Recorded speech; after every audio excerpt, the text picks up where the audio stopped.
Salut à toi et bienvenue sur la chaîne de Région et Terroir. Je me trouve dans le canton de Vaud et plus exactement dans le village de Grand Vaud.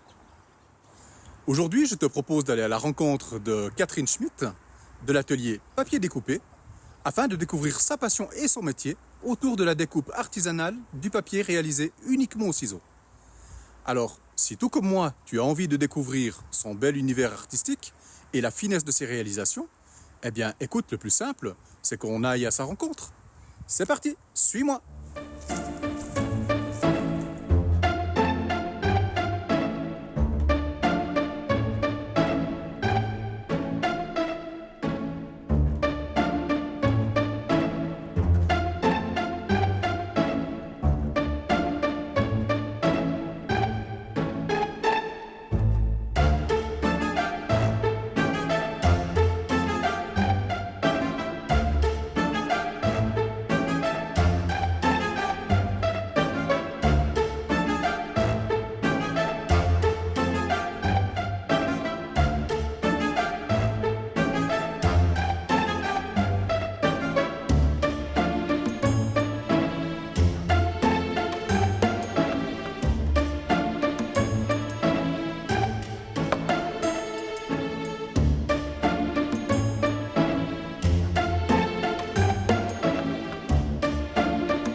Mais bonjour, Salut Catherine, bonjour Fluc, merci de nous recevoir. avec plaisir, autre seulement. Merci, je te suis.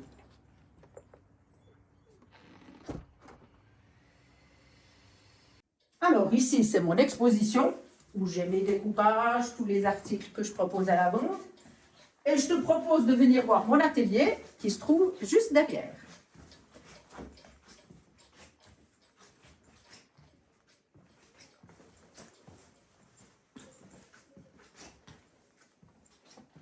Alors l'atelier est très petit, mais c'est là que je travaille et c'est là que je me sens bien. C'est là que sont créés les découpages. Voilà. Première chose, il faut enlever ses lunettes, parce que les lunettes de myope, ça ne va pas pour découper de près. Et puis ensuite, on se met au boulot, on prend le découpage commencé, et on va s'y attaquer. Juste avant que l'on commence, est-ce que tu pourrais te présenter brièvement en quelques mots? Mais oui, volontiers. Alors, je m'appelle Catherine Schmitt, je fais du découpage traditionnel au ciseau depuis bientôt 50 ans. Ça m'a pris au fond et j'ai fait différentes choses, mais maintenant, je vis uniquement de ça, de découpage au ciseau. Et comment es-tu parti dans cet art? Alors, un petit peu par hasard, par goût du dessin, mon père était sculpteur sur pierre et puis il savait très bien dessiner. Depuis enfant, je dessinais avec lui. Et une fois par hasard, on a vu une reproduction d'un découpage dans un journal. Il avait des vieux papiers de découpage parce qu'il avait une librairie quand il était jeune et il lui restait un stock de vieux papiers. Une paire de ciseaux, j'ai redessiné, j'ai commencé, ça m'a tout de suite plu. Et je crois que là, à partir de ce moment-là, j'étais mordue et je n'ai plus arrêté. Ah bah c'est une jolie expérience. Ah, c'était génial, oui. Alors au début, j'ai commencé par faire des copies d'anciens, des copies de Hauswirth, qui est un des plus vieux découpeurs connus au pays d'en haut, pour me faire un petit peu la main. Je redessinais à la main ces modèles, je les découpais, et une fois que j'étais un petit peu plus habile, je me suis lancée dans ma propre création, ce qui n'était pas trop difficile parce que j'ai pas mal d'imagination et j'avais suffisamment de sujets en tête. Alors justement, à propos de mon premier découpage, il est là. C'était ce petit modèle qu'on a découpé dans un illustré. que j'ai redessiné en plus grand, je pense qu'il faisait bien 30 cm de large, et que j'ai redécoupé. C'était un modèle polonais avec de la couleur. Maintenant, je fais plutôt du traditionnel avec des vaches, des montagnes, comme celui-ci, qui est un petit peu particulier parce que ça, c'est une commande personnalisée. Alors, dans le cas d'une commande personnalisée, le client me demande une ou deux choses. Par exemple, là, je dois mettre ce chalet dont il m'a envoyé la photo. Voilà la photo du chalet que moi, je dois redessiner au mieux pour qu'il reconnaisse son chalet. Ça sera pour un mariage. Il y aura les mariés ici, une petite montée à l'alpage, les montagnes en haut, en bas aussi, cet étage-là. Tout est dessiné à l'avance, mais au moment de découper, je redessine précisément toutes les feuilles. Pas le tout au début, parce qu'après, le papier se salit et je ne peux pas bien travailler. Là, j'en suis au 2e niveau. Et pour ça, maintenant, on va passer aux travaux pratiques, c'est-à-dire aux ciseaux. Et il faut mettre ses lunettes, autrement on ne voit pas bien. Et alors, un petit peu de lumière, comme ça sera meilleur. On va passer au découpage proprement dit, avec les ciseaux, des bonnes lunettes.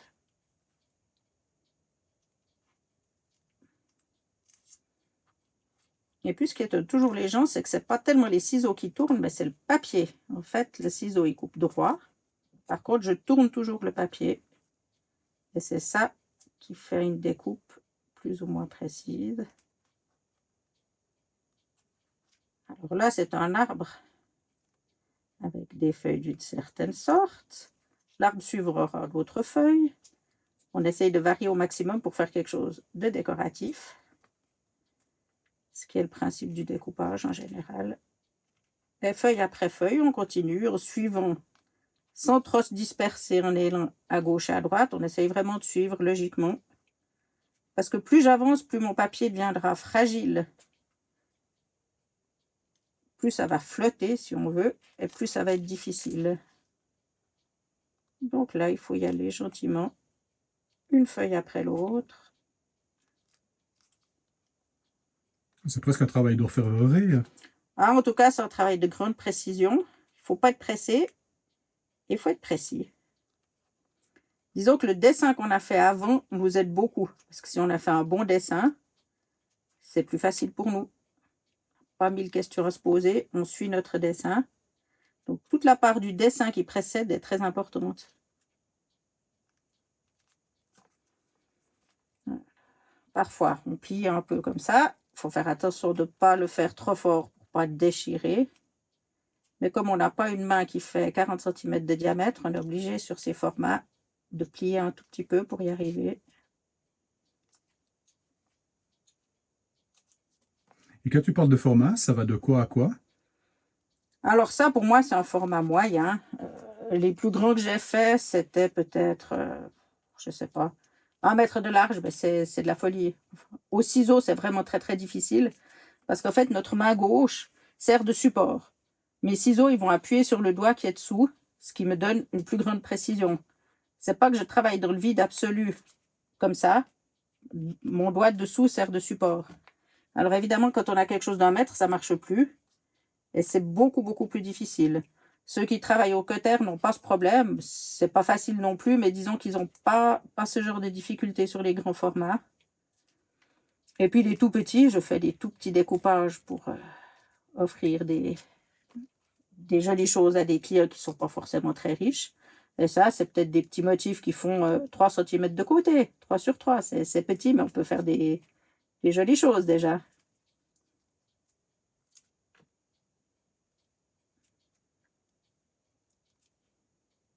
Alors là, j'avance et puis j'ai retroussé un petit peu. Donc, il faut que je le tourne dans l'autre sens, que je contrôle que tout est en ordre. Et là, ce qu'il y a de bien dans l'autre sens, j'ai pas le dessin qui me perturbe. Donc, je vois beaucoup mieux ce qui se passe. Si j'ai un défaut, je le verrai sur ce côté blanc. Alors que sur l'autre côté, je suis un peu distraite par mes traits de crayon et tout, c'est moins net. Donc, au bout d'un moment, je m'arrête et je regarde de l'autre côté. Des fois, je le regarde même en transparence. Et puis, on le voit presque en noir et blanc déjà. Et ça aide pas mal, en fait. C'est un petit peu comme le peintre qui prend du recul sur son œuvre pour voir avoir une vision différente Oui, c'est ça. de contrôle. Exactement. Ouais, je suis assez impressionné par la finesse de la découpe. C'est ce qui fait tout le charme. On peut faire des choses plus grossières, évidemment, mais ça sera quand même un peu moins joli.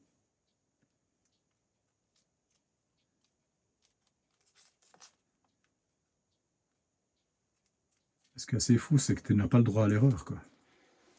Alors, ça dépend. Si je coupe une patte de vache, c'est embêtant. Si je coupe un petit bout de feuille, ma foi, c'est pas la fin du monde. On dit que c'est l'automne et puis ça passe.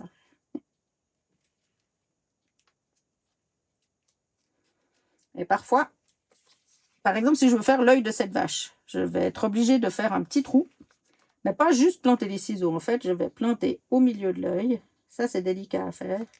Et après, je vais ôter un tout petit rond, mais en tournant et en donnant des tout petits coups de ciseaux, très précis. Hop. Là, pas trop vite.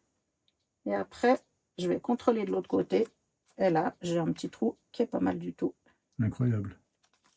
Et ça, on n'arrive pas la première année. Il faut un petit peu de métier et on y arrive mieux. Et contrairement à l'idée des gens, c'est pas fait au poinçon parce que j'ai pas encore trouvé le poinçon miracle minuscule qui me permette de faire ça. C'est vraiment encore tout fait à la main. Parce que le risque du poinçon, c'est qu'il te déforme le papier, ouais. C'est d'abord qu'il n'existe pas si petit. Et puis, ça fait une marque un peu, si on veut, oui. Et si je faisais quelque chose de plus gros, je pourrais utiliser un poinçon, oui. Alors, je sais que ça se vend dans certains cours de découpage. On peut acheter un lot de poinçons. Alors, des fois, on ne voit plus rien parce que les bouts ne tombent pas comme on veut. Et là, on tourne. On va essayer de mettre la main au bon endroit.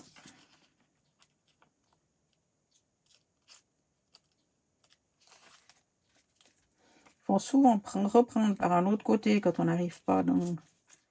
On ne peut pas tout faire depuis le même sens. On va toujours chercher le meilleur angle pour finir correctement. Tu sais quel est l'âge, en fin de compte, de cet art depuis et l'origine?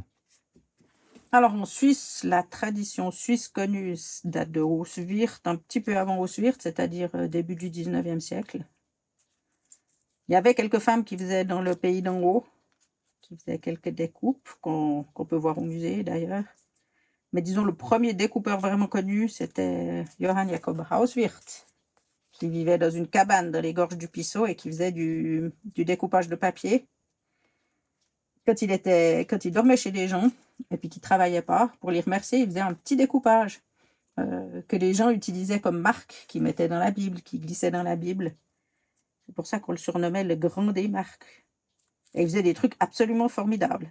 On n'a pas retrouvé de traces de dessin derrière ces découpages. Donc on imagine qu'il faisait ça vraiment à main levée sans faire un découpage comme j'ai là avec le dessin en premier. C'est un type absolument génial. C'est une espèce de précurseur de l'art brut. C'est formidable. Après, il y a eu Soji, qui est né quand Hauswirth est mort. Puis ensuite, il y a eu toute une équipe qui a suivi. Mais vraiment, le premier, c'était Hauswirth. Ou aussi également pas mal de poyas qui sont réalisés aussi de cette manière-là. Oui, c'est un des sujets traditionnels, la poya. C'est la montée à l'alpage, les vaches, les chalets, les montagnes. C'est vrai que ça se prête bien au découpage, oui. Mais disons que maintenant, avec tous les découpeurs contemporains qu'on a, il y a énormément de nouveaux sujets qui ne sont pas du tout des sujets traditionnels. Que ce soit la ville, je sais pas, hein, la vie en ville, les machines, les voitures. Il y a toutes sortes de déclinaisons possibles et c'est chouette parce que chaque découpeur a vraiment ses sujets de prédilection et son style, sa façon de dessiner. Quand on voit un découpage, on peut dire ah ben, ça c'est tel et tel qui l'a fait parce que chacun a sa façon. Si on fait par exemple une poya, chacun dessine les vaches différemment. Et on est capable de reconnaître au dessin qui précède qui a créé le découpage en fait. C'est vrai que c'est extraordinaire parce que souvent on se représente ça, la différenciation par le dessin, mais pas forcément par le découpage. Mais ouais, en fin de compte, c'est le résultat final, quoi. Ouais, Ouais. c'est ça. Et puis en fait, les gens voient surtout la difficulté technique, d'habileté, de précision du découpage. mais ils ne voient pas du tout l'importance du dessin qui précède. Et ça, c'est le plus important. Bon, il faut avoir une certaine habileté, un goût pour la minutie, c'est sûr. Mais si vous avez un mauvais dessin au départ, c'est sûr que le découpage il sera raté aussi. Même si vous découpez très précisément, très bien, ça sera pas réussi. À propos de dessin, justement, quand tu prépares en amont ton croquis de ce que tu vas réaliser, est-ce que tu fonces déjà les parties que tu vas découper ou celles qui doivent rester Non, alors avec l'habitude, j'ai pas besoin en fait. Moi, je dessine au trait, si on veut vraiment, je dessine le contour, plus ou moins. Et avec l'habitude, j'ai pas besoin de noircir. En plus, ça fait... Si on noircit trop, on salit trop quand on découpe avec les doigts. Ça devient vite tout noir, c'est pas possible. Peut-être que les débutants ont besoin de noircir un petit peu pour comprendre. Et puis après, ça vient tout seul.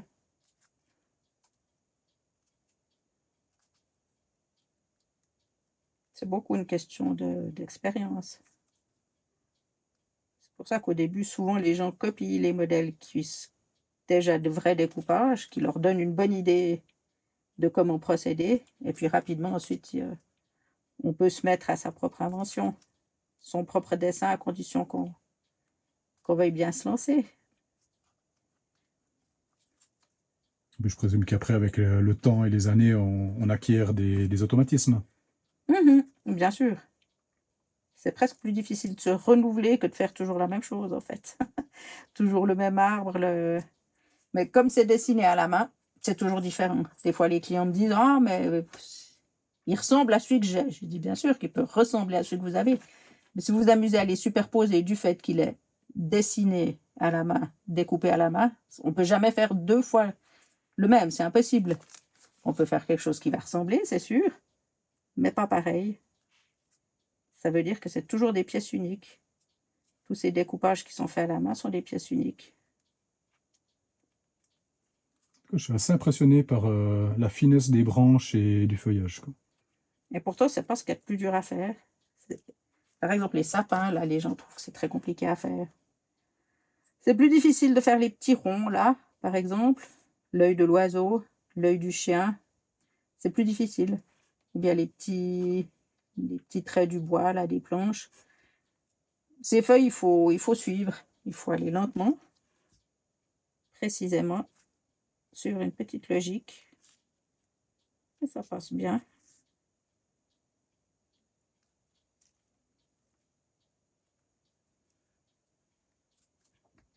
Pour une réalisation telle que tu as là, approximativement, ça mettrait quoi comme temps de conception? Si on compte le tout entre la première esquisse que je vais faire pour le client pour être sûr qu'on s'est bien compris et que ça correspond à ce qu'il attend. Il faut d'abord faire un premier dessin, souvent faire des modifications, faire un deuxième. Ensuite, je le reporte sur mon papier de découpage, enfin sur l'envers du papier puisque c'est la partie blanche. Le découpage proprement dit, c'est évidemment ce qui est le plus long. Et après, il faut encore l'encadrer, fabriquer le cadre, l'encadrer. Pour un petit modèle comme ça, je pense qu'il faudra compter une trentaine d'heures à peu près. Ouais, dans ces eaux-là. C'est toujours difficile d'estimer. Des fois, il y a des choses qui sont très compliquées à faire, qu'on n'imagine pas à l'avance, et puis on se rend compte quand on a commencé que c'était plus dur que ce qu'on pensait.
Alors, j'aime bien aussi, en cours de découpage, pour me rendre compte à quoi ça va ressembler, le regarder en transparence comme ça, contre la lumière.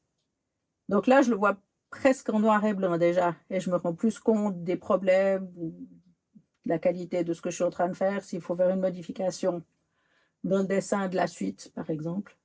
Et là, on se rend beaucoup mieux compte de à quoi ça va ressembler, parce qu'on le voit presque en noir et blanc.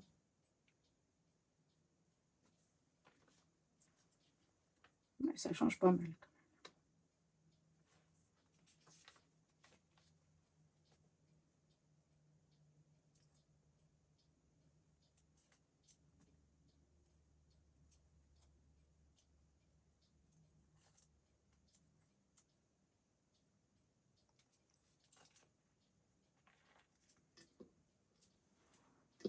Quels sont les thèmes que tu réalises? Alors, c'est assez varié. Bon, beaucoup de traditionnels, parce que c'est vraiment l'habitude du découpage, donc vraiment des sujets plutôt suisses, avec un drapeau suisse, des montagnes, des chalets, la montée à l'alpage, bien sûr, mais beaucoup d'autres choses aussi, parce que moi, j'ai pas mal de fantaisie. J'aime bien faire les chats, des chats amusants, j'aime bien faire beaucoup d'animaux sur commande qu'on me demande, et puis beaucoup de sujets personnalisés auxquels j'aurais peut-être pas pensé, mais après que je garde volontiers, parce que c'est des choses qui sortent bien en découpage aussi. Parfois, je dois faire plusieurs essais avant de trouver quelque chose vraiment qui sort bien en papier découpé, parce qu'on a vraiment que c'est du noir et blanc, parfois de la couleur, mais c'est plus rare. Donc, on doit avoir un dessin particulier qui ne correspond pas à une photo où on a. Voilà. Euh, on est vraiment obligé d'adapter à notre art, en fait. Mais moi, j'aime bien varier, sortir un petit peu de la. Pas faire toujours la même chose, autrement, c'est monotone. J'ai vu que dans ton site, tu faisais également des déclinaisons, notamment des bijoux. Oui, je fais pas mal d'autres choses à partir justement de mes motifs de découpage. Euh, Ça m'est venu à force de faire les marchés et d'avoir des demandes de clients qui voulaient un petit peu autre chose. Alors, je fais des bijoux, je fais des décors lumineux aussi. Bon, des cartes imprimées, bien sûr. On a fait des décors en bois découpés. Beaucoup de choses, en fait. Ça permet d'agrandir un petit peu l'offre aussi pour la clientèle. Le problème du découpage, c'est très long à faire, donc c'est quand même des pièces qui sont assez chères. Tandis qu'avec les objets dérivés, si on veut, ça permet à tout le monde de s'acheter quelque chose et d'avoir ces beaux motifs qui ressortent. Et ça, c'est quelque chose que tu pourrais nous montrer par la suite? Mais bien volontiers.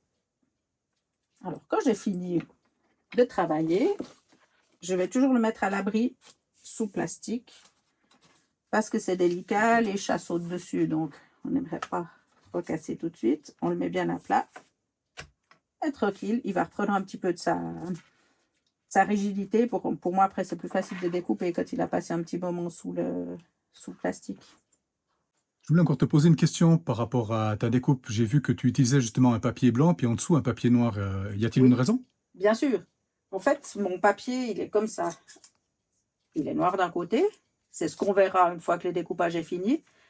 Et l'autre côté est blanc, ce qui nous permet de faire le dessin. Autrement, on ne pourrait pas travailler sur du noir, c'est très fatigant. En plus, dessiner sur du noir, ça ne sort pas. Et ça, le fait de dessiner sur l'envers du papier préserve le côté noir qui sera beau, propre quand on a fini. Ok. Juste une question de ça. J'avais toujours pensé qu'on découpait sur du papier blanc, puis qu'après, des fois, on faisait du contre-collage Ouf. Non, pas sur un vraiment. fond qui était noir, en Mhm. fait. Alors, ça m'est arrivé parfois d'essayer de rattraper un découpage qui était abîmé en mettant par exemple de l'encre de Chine, mais c'est de la folie, il faut oublier tout de suite. C'est trop fin, c'est trop délicat. Et puis le papier gondole, c'est difficile. C'est comme les tout premiers que je collais, je ne savais pas comment coller, je les ai embardouflés avec de la colle de poisson, qui est une hérésie totale. Maintenant, pour coller un motif comme ça, je vais peut-être mettre 3-4 petites pointes de colle et c'est tout. Ensuite, le découpage, il a un verre dessus puisqu'il est encadré et c'est ça qui le maintient bien à plat. On met juste peu de colle pour pas que ça tourne et c'est tout. Parce qu'après, ça se voit et ça, c'est pas nécessaire. On a parlé tout à l'heure des produits dérivés que je fais à partir du véritable découpage de ciseaux. Alors, je te montre volontiers ça à mon exposition. Bah écoute, très volontiers, avec grand plaisir. On y va? On y va, c'est parti. Super.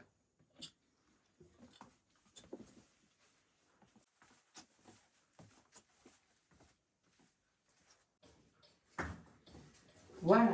Alors, on parlait de bijoux tout à l'heure. J'ai tout un choix de bijoux que j'ai fait à partir de mes découpages. Tu veux que je te montre ça? Écoute, oui. C'est toute une histoire, les bijoux, en fait. Alors, au départ, je vais faire un papier découpé, comme on a vu tout à l'heure, noir et blanc, dans du papier. Je vais le scanner et ensuite, je vais l'envoyer à une maison spécialisée qui va me découper un bijou dans de l'acier inoxydable, en plus petit, évidemment.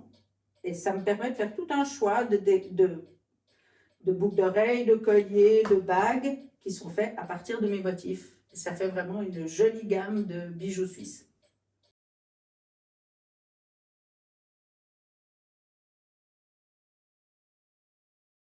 Alors, les bijoux, c'était une chose. Par contre, j'ai aussi inventé d'autres articles qui sont très chouettes. J'aimerais te les montrer. Il s'agit des décors lumineux. En fait, on s'est dit on va mettre une poya découpée dans quelque chose de plus solide que le papier, avec une lumière et du beau vieux bois derrière. C'est ce qu'on appelait des décors lumineux. On les a fait en différents formats, avec beaucoup de modèles différents. Et c'est quelque chose de très chouette. Alors en fait, au départ, c'est toujours un de mes découpages de papier qui sert de modèle, qui est scanné, vectorisé, et je le confie à un autre artisan qui va me le découper au laser, soit dans du PVC, et maintenant on peut le faire en métal, ce qui est mieux. On a beaucoup plus de finesse avec le métal. Par exemple, ce dernier modèle que j'ai fait qui s'appelle la Jungfrau, avec les montagnes, le Mönchleger à la Jungfrau, on a vraiment beaucoup de petits détails qui sont découpés, toujours à partir de mes motifs de papier découpé. Alors ça, on peut le faire à plusieurs exemplaires, mais ils sont toujours différents parce que le bois derrière, c'est toujours une pièce unique. C'est du vieux sapin qu'on a récupéré, brossé. C'est mon mari qui s'occupe de ça et c'est un gros travail par rapport à la pièce qui est découpée. Tout le travail, c'est le montage et le travail du bois. Et après, ça nous donne un résultat final qui, franchement, me plaît beaucoup. On a différentes dimensions. À partir du plus grand en haut qui fait 1,50 m, on peut même les faire jusqu'à 2 mètres sur commande. Les modèles ont 1 mètre, 50 cm, les petits 38. Et on peut faire toutes les tailles sur commande à la demande du client. S'il a un petit espace, par exemple, on va lui faire, je ne sais pas, 57 cm ou 1,23 m. Tout est possible. On s'adapte vraiment. Alors là, on a une série de vrais découpages qui sont faits toujours découpage au ciseau.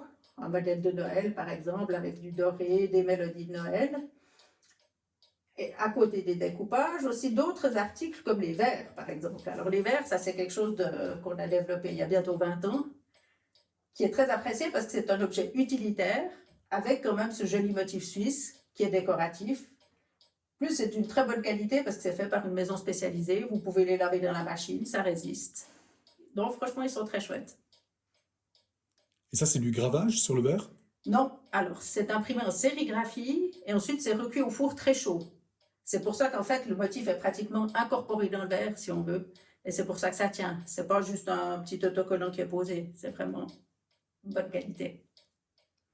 Et ça donne un très joli rendu. Et maintenant, la nouveauté, c'est qu'on arrive à faire tout le tour du verre. Au début, l'entreprise n'arrivait pas à le faire. Maintenant, on a le motif qui fait tout le tour. Donc, c'est plus sympa. Et si vous avez un petit cycliste, un paysan à vélo, vous avez la montée à l'alpage, le chalet, les montagnes, les bouquetins, les chèvres. Et on retombe sur notre petit vélo. Alors, dans les découpages, j'ai toutes sortes de formats. J'ai des tout petits comme ça, qui sont sympas. Vraiment un tout petit découpage. Alors, j'ai des beaucoup plus grands, bien sûr. Des formats allongés, des autres avec des fonds. Certains avec de la couleur aussi. Ça, c'est un peu une spécialité. Mais quand même, la majorité du temps, c'est du noir et blanc. Et c'est fait dans une seule feuille de papier par tableau. Hein. C'est un seul morceau. Et pour ceux qui sont en couleur? Alors, ceux qui sont en couleur, c'est un tout petit peu différent parce que la base noire est faite dans une seule feuille de papier. Celui-ci est symétrique, donc ça a été plié en deux. Et après, toutes les vaches colorées ont été découpées dans des catalogues de publicité, de vêtements, de décoration. Je découpe mes vaches une par une et je les recolle. En choisissant bien la couleur, en faisant un joli mélange pour que ça sorte bien. quelque chose qui soit chouette, quoi. Alors ça, c'est ce qu'on appelle un découpage-collage. Alors, il y a aussi les cœurs personnalisés. Souvent, nos clients nous demandent pour, par exemple, un anniversaire, un mariage, d'utiliser un de mes motifs cœurs, découpé dans du bois ou du PVC pour l'extérieur. On met les prénoms, les dates, et on fait vraiment la personnalisation suivant ce que nous demande le client. Et c'est un cadeau de mariage qui est très apprécié. À propos du ciseau que je vois affiché là en tant que décoration, ça me fait penser à une question.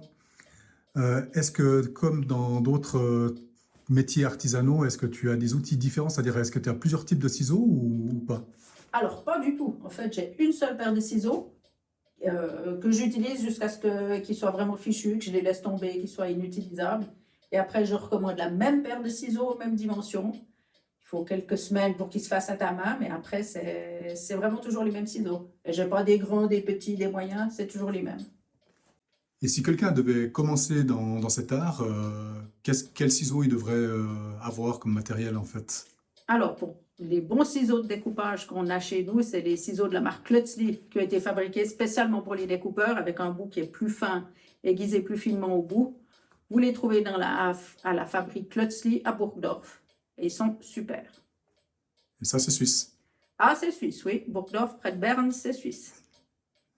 Et puis si tu devais conseiller quelqu'un qui aimerait s'initier justement à cet art, qu'est-ce que tu pourrais lui dire? Alors, il faut aimer faire les choses petites, minutieuses, il faut avoir beaucoup de patience et surtout, il faut savoir dessiner. Alors au début, peut-être qu'on ne sait pas dessiner, on copie, ce que font beaucoup d'apprentis découpeurs. Mais après, c'est vraiment important de faire nos propres motifs. C'est là que toute la créativité, en fait, s'exprime. Est-ce qu'on trouve malgré tout des cours comme ça qu'on peut Oui, suivre ou c'est très alors, difficile? Parce que j'ai vu que tu en faisais, mais je crois comme que tu m'as laissé entendre, tu n'en donnes oui, plus. alors, malheureusement, j'ai plus le temps de donner des cours. Par contre, il y a plusieurs découpeurs privés qui donnent des cours, ou bien au musée du Pays d'en Haut. Il faut vous renseigner sur Internet, vous tapez cours de découpage et on trouve assez facilement. En tout cas, Catherine, je te remercie infiniment de nous avoir ouvert les portes de ton atelier, Merci à toi. de nous avoir parlé aussi justement de ta passion, d'avoir partagé ce que tu fais. En tout cas, c'est magnifique, Ah, c'est un joli travail, en tout cas, dont on ne se lance pas. j'imagine. En tout cas, encore mille fois merci. Et puis je te souhaite une très bonne continuation. Mais oui, À tout bientôt. pareil, Merci, Catherine. volontiers.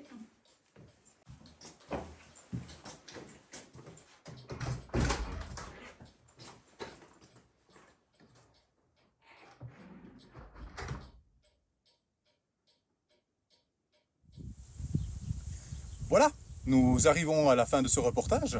Je tiens à remercier très chaleureusement Catherine Schmitt pour cette belle rencontre, son aimable et chaleureux accueil, ainsi que pour nous avoir permis de découvrir son bel univers créatif. J'espère que tu auras apprécié cette vidéo. Si c'est le cas, n'oublie pas de la liker, de la partager au plus grand nombre, de t'abonner, de nous laisser des commentaires. Tout ceci contribue à renforcer la visibilité de la chaîne, et on en a besoin. Par ailleurs, je te rappelle que tu peux te rendre sur notre site internet www.regioneterroir.com. Tu y trouveras d'autres informations complémentaires concernant les vidéos que nous réalisons. Je t'invite également à me faire part de tes suggestions, de me soumettre un artisan que tu connais et qui vaudrait la peine d'être mis en avant par le biais d'un reportage vidéo. Si c'est le cas, tu peux m'écrire à info@regioneterroir.com. De plus, ça pourrait être l'occasion de nous rencontrer et ça, ce serait vraiment sympa. En attendant la prochaine aventure, qu'est-ce qu'on dit? On vous dit ciao, ouf, et à tout bientôt. Prends soin de toi.